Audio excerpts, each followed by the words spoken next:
A day in my life as a chicken breeder. Ito nga pala, dapat nating painumin yung manok natin itong pampamurga or dewormer. Kasi bibigyan natin sila ng o papainumin natin ng maintenance yung manok natin na pamparami ng itlog. Dapat pupuksain muna natin yung mga bulati sa kanilang katawan.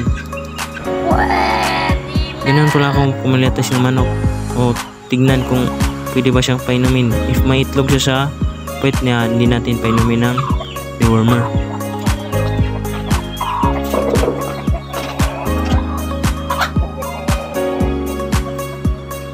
A few moments later. So, Integra 3000 at haluan din ito ng organic na feeds para masarap ang karne ng ating mga manok.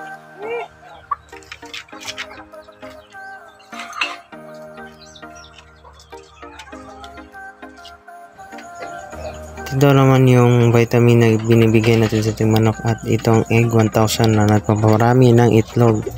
Bigyan na natin ng egg 1000. Disclaimer lang po, ganito lang po ako maglagay ng aking egg 1000 diretso sa patuka.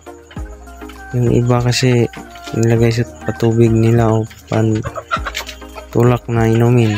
Yung egg 1000 ako para di masayang, dito ko binibigay sa pagkain nila, pinahalo. Kaya ganyan ako naglalagay ng egg 1000 sa pagkain ng aking manok. Thanks for watching, guys.